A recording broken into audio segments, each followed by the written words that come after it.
Hi friends, இந்த வீடியோவில் நம்ம எப்படி ஒரு பிளாக் கிரியேட் பண்ணுறது அப்படின்னு பார்க்க போகிறோம். இந்த பிளாக் கிரியேட் பண்ணுறதுக்கு உங்களுக்கு ஒரு ஜிமெயில் ஐடி இருந்தால் போதும். நம்ம ஆல்ரெடி நிறைய ஜிமெயில் ஐடி எப்படி உங்களுக்கு எல்லாருக்குமே ஒரு ஜிமெயில் ஐடி இருக்கும் அப்படின்னு நான் நினைக்கிறேன். ஸோ அப்படி இல்லைன்னா என்னோட யூடியூப் கிளாஸ் இன் தமிழ் அப்படின்னு நீங்கள் சர்ச் பண்ணி பார்த்தீங்கன்னா அதில் எப்படி ஜிமெயில் ஐடி கிரியேட் பண்ணணும் கொடுத்துருப்பேன். ஸோ நீங்கள் ஃபஸ்ட்டு போய் செய்ய வேண்டியது என்ன விஷயம்னா, உங்களோட அட்ரஸ் பாரில் blogger.com அப்படின்னு நீங்கள் கொடுக்கணும்.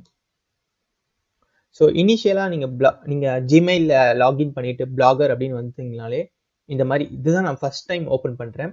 இதில் பார்த்தீங்கன்னா கொஞ்சம் சேஞ்சஸ் பண்ணியிருக்காங்க. அவங்க பிளாகர்ஸ் டேஷ்போர்ட்ஸ் அதெல்லாம் சொல்லியிருக்காங்க. ஸோ அதுதான் இதில் வந்திருக்கு. ஸோ பார்த்தீங்கன்னா your blog is live here. So இப்போ தான் நான் ஃபஸ்ட்டு நான் blogger.com அப்படின்னு உள்ளே வரேன். ஏன்னா நான் ஆல்ரெடி பிளாக் எதுவுமே கிரியேட் பண்ணது கிடையாது. எதுவுமே இந்த ஐடியை பொறுத்த வரைக்கும் எதுவுமே பண்ணதில்லை.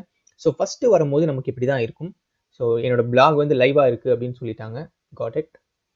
ஓகே, இப்போ நம்ம என்ன பண்ணணும்னா கிரியேட் நியூ பிளாக் அப்படின்னு ஒரு ஐக்கான் இருக்குது பார்த்தீங்களா, ஜஸ்ட் கிளிக் பண்ணுங்கள். உங்களுக்கு தேவையான டெம்ப்ளேட்டை நீங்களே சூஸ் பண்ணிக்கலாம். எந்த மாதிரி டெம்ப்ளேட் வேணும் அப்படின்றத நீங்களே சூஸ் பண்ணிக்கிட்டு, நான் சிம்பிளாக ஒரு டெம்ப்ளேட் சூஸ் பண்ண போகிறேன்.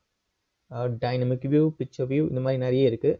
ஓகே, நான் ஃபஸ்ட்டு இருக்க டெம்ப்ளேட்டை சூஸ் பண்ணிவிட்டு என்னோட பிளாகுக்கு ஃபஸ்ட் நான் ஒரு டைட்டில் வைக்கணும். என்ன வைக்கலாம்னா டைட்டில் தமிழ் நெட்வொர்க் அப்படின்னு ஒரு டைட்டில் வைக்கலாம். ஸோ இது அட்ரஸும் நம்ம தான் சூஸ் பண்ணணும்.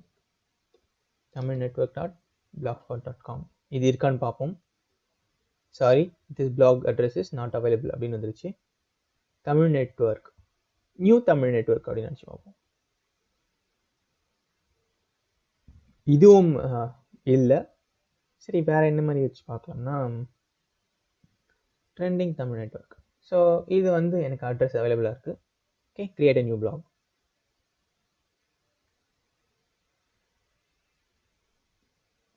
ஸோ இதில் பார்த்தீங்கன்னா நான் ஒரு பிளாகை க்ரியேட் பண்ணிட்டேன். இனிமேல் நான் போஸ்ட் போட வேண்டியதான் என்னோட வேலையே, வேறு எதுவுமே எனக்கு கிடையாது. இதை நீங்கள் தமிழில் பிளாக் போட்டிங்கன்னா அதுக்கு ஆட்சன்ஸ் அப்ரூவல் கிடையாது. இதை நீங்கள் ரொம்ப ரொம்ப முக்கியமாக தெரிஞ்சுக்க வேண்டிய ஒரு விஷயம். எல்லாருமே அதிகமாக கேட்குறது, நான் தமிழில் பிளாக் வச்சுருக்கேன், இதுக்கு எப்படி ஆட்சன்ஸ் வாங்குறது அப்படின்னு கேட்குறாங்க. கண்டிப்பாக நீங்கள் வந்து தமிழில் பிளாக் வச்சுருந்தீங்கன்னா உங்களால் ஆட்சன்ஸ் அப்ரூவல் வாங்க முடியாது. ஏன்னா தமிழ் அப்படின்ற லாங்குவேஜ் வந்து இப்போதைக்கு ஆட்சன்ஸில் சப்போர்ட் கிடையாது. ஓகே, வேற என்னதான் எழுதுறதுண்ணா அப்படின்னு பார்த்தீங்கன்னா, எனக்கு பிளாகை பற்றி எதுவும் தெரியாது, நான் என்னதான் பண்ணுறது அப்படின்னு நீங்கள் கேட்டிங்கன்னா, இது உங்களுக்காக இது ரொம்ப யூஸ்ஃபுல்லாக இருக்கும் அப்படின்னு நினைக்கிறேன்.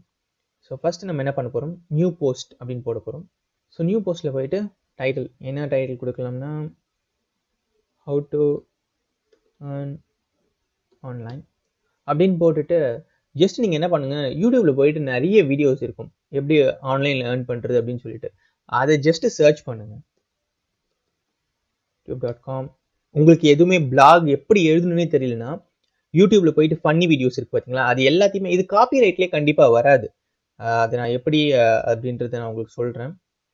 ஏன்னா நம்ம வந்து அவங்க வீடியோ வந்து திருடல, எதுவுமே பண்ணலை. ஜஸ்ட் நம்ம என்ன பண்ணுறோம்னா அவங்க வீடியோவை நம்ம பிளாக் காப்பி பண்ணி போடுறோம். இதால் காப்பி ரைட் எதுவுமே கிளைம் பண்ண முடியாது. How to earn online money in Tamil அப்படின்னு சொல்லிட்டு நான் அடிக்கிறேன். ஸோ இதில் நிறைய வீடியோஸ் வருது. நான் ஃபஸ்ட்டு இருக்க வீடியோஸ் வந்து காப்பி பண்ணிக்கிறேன். அதோட லிங்க்கை நான் காப்பி பண்ணிக்கிறேன். காப்பி லிங்க் லொக்கேஷன் அப்படின்னு கொடுத்துட்டு திரும்ப என்னோட பிளாகில் போகிறேன். என்னோட பிளாகில் போயிட்டு நான் என்ன பண்ணுறேன், இன்சர்ட் அ வீடியோ அப்படின்னு கொடுக்குறேன். இன்சர்ட் அ வீடியோ அப்படின்னு கொடுத்துட்டு ஃப்ரம் யூடியூப் பேஸ்ட். நீங்கள் அப்படி இல்லைனா இங்கேயே கூட யூடியூப்பில் வந்து சர்ச் பண்ணிக்கலாம். ஸோ நான் இதை செலக்ட் பண்ணிக்கிறேன். செலக்ட் பண்ணிட்டேன்னா பார்த்தீங்கன்னா இந்த வீடியோ வந்துருச்சு. இப்போ நான் இந்த வீடியோ வந்து எப்படி இங்கிலீஷில் எழுத போகிறேன், உங்களுக்கு இங்கிலீஷ் சுத்தமாக தெரியலனா கூட அந்த வீடியோ லிங்க்கை இங்கே போட்டுட்டு நீங்கள் டைப் பண்ண ஸ்டார்ட் பண்ணிக்கலாம். இதுக்கு உங்களுக்கு இங்கிலீஷ்லாம் தெரியணும் அப்படின்ற அவசியமே கிடையாது.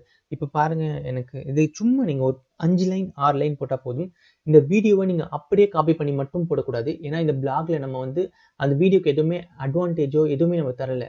இந்த மாதிரி மற்றவங்க வீடியோ எடுத்து போட்டுக்கலாம். ஏன்னா இது காப்பிரைட்டில் வராது. அவங்க லிங்க்கை அவங்க வீடியோ டவுன்லோட் பண்ணி அப்லோட் பண்ணால் மட்டும்தான் அது காப்பிரைட்டில் வருமே தவிர, அவங்க வீடியோவை நம்ம இங்கே கொடுத்துட்டு நம்ம இந்த வீடியோவுக்கு வந்து கொஞ்சம் ஆடட் அட்வான்டேஜ் தான் கொடுக்குறோம். அது எப்படி பண்ணணும்னு பார்த்தோம்னா, I watch this video to know how to earn money online. அதுக்கப்புறமா இந்த வீடியோவை நீங்கள் பார்த்துட்டு அந்த வீடியோவில் என்னெல்லாம் சொல்லியிருக்காங்க அப்படின்றதையும் நீங்கள் டைப் பண்ணலாம். ஸோ இந்த மாதிரி கொஞ்சம் கொஞ்சமாக நீங்கள் அதிலெல்லாம் ஒரு இந்த மாதிரிலாம் ஃபுல்லாக அந்த வீடியோவில் இருக்கிற வேர்ட்ஸையே நீங்கள் திரும்பவும் உங்களோட இதில் வந்து நீங்கள் அடிச்சுட்டு வந்தீங்கன்னா உங்களுக்கு இது ரொம்ப பெரிய அட்வான்டேஜாக உங்களுக்கு வரும். ஸோ இவ்வளோ தான் ஒரு பிளாகை கிரியேட் பண்ணி இது எல்லாத்தையும் பண்ணுறது. அதுக்கப்புறமா சும்மா நீங்கள் வேறு ஏதாச்சும் பிக்சர்ஸு இந்த மாதிரியெல்லாம் ஆட் பண்ணி போட்டுக்கலாம். எப்படி யூடியூப்லேருந்து சம்பாதிக்கலாம் அப்படின்னு அந்த வீடியோவில் வந்து ஒரு நிறைய இன்ஃபர்மேஷன்ஸ்லாம் இருக்கும். ஸோ அந்த ஒரு இன்ஃபர்மேஷன்ஸ்க்கும் நான் ஒரு பிக்சர் போட்டு இந்த மாதிரியெல்லாம் சம்பாதிக்கலாம், இந்த மாதிரியெல்லாம் சம்பாதிக்கலாம் அப்படின்னு சொல்லிட்டு இந்த போஸ்ட்டை நான் போட்டுட்டு பப்ளிஷ் அப்படின்ற ஆப்ஷனை கொடுத்துருப்பேன். இப்போ பார்த்தீங்கன்னா என்னோட பிளாக் வந்து பப்ளிஷ் ஆயிடுச்சு.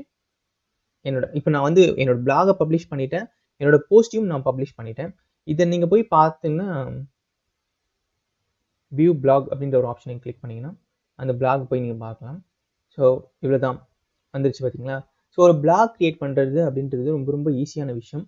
நம்ம இதுக்கு இங்கே விளம்பரத்துக்கெல்லாம் அப்ளை பண்ணலாம். ஸோ ஓகே, எப்போ நான் விளம்பரத்துக்கு அப்ளை பண்ணலாம் அப்படின்னு பார்த்தீங்கன்னா, இந்தியாவை பொறுத்த வரைக்கும் நீங்கள் 6 மாதம் உங்களோட இந்த மாதிரி டெய்லி ஒரு போஸ்ட் நீங்கள் மக்களுக்கு இந்த மாதிரி டெய்லி போஸ்ட்லாம் போட்டுட்டு அவங்க வரவழைச்சு நிறைய பேர் வந்ததுக்கப்புறம் 6 மாதமெல்லாம் கிடையாது, ஒரு 2 மாதம் கழிச்சு நீங்கள் வந்து ஆட்சன்ஸ்க்கு அப்ளை பண்ணலாம்.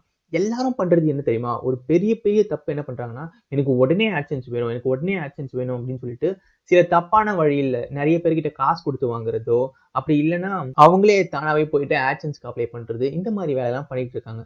நீங்கள் ஒரே ஒரு விஷயம் மட்டும் யோசிச்சு பாருங்க. யூடியூப் அப்படின்ற ஒரு நிறுவனம் அப்படின்னு ஸ்டார்ட் பண்ணாங்க. அதில் பார்த்தீங்கன்னா ஃபர்ஸ்ட் ஒரு 5-6 வருஷத்துக்கு ஒரு விளம்பரமும் கிடையாது. பட் இருந்தாலும் கூகுள் வந்து அந்த கம்பெனி நடத்திக்கிட்டு தான் இருந்தாங்க. அவங்களுக்கு தெரியும் பின்னாடி இதுலேருந்து பெரிய வருமானம் வரும் அப்படின்னு சொல்லிட்டு. அவங்களும் இதே மாதிரி நான் துருன்னு போயிட்டு இதில் விளம்பரம் போட்டுருந்தாங்கன்னா இனிஷியலாக அவங்க மக்களை வந்து இழுத்திருக்க முடியாது அது உள்ள. அதே மாதிரி தான் நீங்களும் என்ன பண்ணணும்னா, இனிஷியலாக உங்களுக்கு நிறைய போஸ்ட் போட்டு மக்களை உள்ளே இழுத்துட்டு வந்துட்டு அதுக்கப்புறமா அப்ளை பண்ணீங்கன்னா அவங்க டெய்லி வர ஆரம்பிச்சதுக்கப்புறம் உங்களுக்கு கண்டிப்பாக இதில் வந்து ரெவன்யூ ஜென்ரேட் ஆகிட்டே இருக்கும். ஸோ இதை பற்றி நீங்கள் கவலையே பட வேண்டாம். ஓகே, எனக்கு 6 மாதம் நான் இந்த மாதிரி போட்டுட்ருக்கேன். நான் எப்படி வந்து இதில் வந்து ஆட்சன்ஸ்க்கு அப்ளை பண்ணுறது அப்படின்னு கேட்டிங்கன்னா, இங்கேயே போட்டிங்கன்னா ஏர்னிங்ஸ் அப்படின்ற ஒரு ஆப்ஷன் இருக்கும். உங்களோட blogger.com உள்ள போகும்போது ஏர்னிங்ஸ் அப்படின்ற ஒரு ஆப்ஷன் இருக்கும். அந்த ஏர்னிங்ஸ் நீங்கள் கிளிக் பண்ணும்போது இங்கே வந்து பார்த்தீங்கன்னா ஹவு டு குவாலிஃபை ஃபார் ஆட்சன்ஸ் அப்படின்னு இருக்குது. பிகாஸ் இப்போ தான் நான் வந்து இந்த பிளாக் திறந்து ஒரு 5 நிமிஷம் தான் ஆச்சு. அப்படி நீங்கள் இந்த ஒரு 6 மாதமும் இல்லை ஒரு 2 மாதம் கழிச்சு உங்களுக்கு வந்து இங்கேயே அப்ளை ஃபார் ஆட்சன்ஸ் அப்படின்ற ஒரு பட்டன் வரும். அதை கிளிக் பண்ணிவிட்டு உங்களோட அட்ரஸ் டீட்டெயில்ஸ் எல்லாத்தையும் கொடுத்தீங்கன்னா ஆட்டோமேட்டிக்காக உங்களுக்கு வந்து பிளாக் கிரியேட் ஆகிடும். ஸோ இதில் நீங்கள் தெரிஞ்சுக்க வேண்டிய விஷயம் என்னென்னா, வெளியே இருந்து காசு கொடுத்து பிளாகுக்கு வந்து வாங்காதீங்க. அது யூஸ்லெஸ். ஏன்னா கூகுள் கண்டுபிடிச்சாங்கன்னா பாரபட்சமே பார்க்காம நீங்கள் எவ்வளோதான் உங்களுக்கு குவாலிட்டியாக இருந்தாலும் அதை க்ளோஸ் பண்ணிட்டு போயிட்டே இருப்பாங்க. 2 மாதம் குறைஞ்சபட்சது 2 மாதம் வரைக்கும் வெயிட் பண்ணுங்கள். ஒரு நாளைக்கு 5லேருந்து 6 போஸ்ட் வரைக்கும் போடுங்க. எப்படி போஸ்ட் போடுன்றதும் ரொம்ப ஈஸி தான். உங்களுக்கு வந்து பெரிய நாலேஜ் வேணும், உலக லெவலில் உங்களுக்கு தெரிஞ்சிருக்கும் அப்படின்ற ஒரு அவசியம் கிடையாது. ஜஸ்ட் லைக் தட் நீங்கள் போட்டுட்டு போயிட்டே இருக்கலாம். ஒரு 4-5 வீடியோ எடுத்து அவங்க என்ன சொல்கிறாங்க அப்படின்ற வீடியோவை நீங்கள் அப்படியே பண்ணிட்டு போயிட்டே இருக்கலாம். அதுக்கப்புறம் ஒரு 2 மாதம் கழிச்சு நீங்கள் கூகுள் ஆட்சன்ஸ்க்கு அப்ளை பண்ணிங்கன்னா கண்டிப்பாக உங்களுக்கு வந்து அப்ரூவ் தருவாங்க. நீங்கள் இதில் பொறுமையாக காக்க வேண்டிய விஷயம் இந்த வெயிட்டிங் பீரியட் தான். கண்டிப்பாக 2 மாதம் வரைக்கும் வெயிட் பண்ணியே ஆகுங்க. சீக்கிரமாக எனக்கு அப்ளை பண்ணணும் அப்படின்னு நினைக்கிறவங்க போய் அப்ளை பண்ணுங்கள். பட் ரிஜெக்ட் பண்ணுறதுக்கு 90% வாய்ப்புகள் அதிகமாக இருக்குது. இந்த வீடியோ பிடிச்சிருந்தா ஷேர் பண்ணுங்கள், லைக் பண்ணுங்கள், கமெண்ட் பண்ணுங்கள். தேங்க்யூ.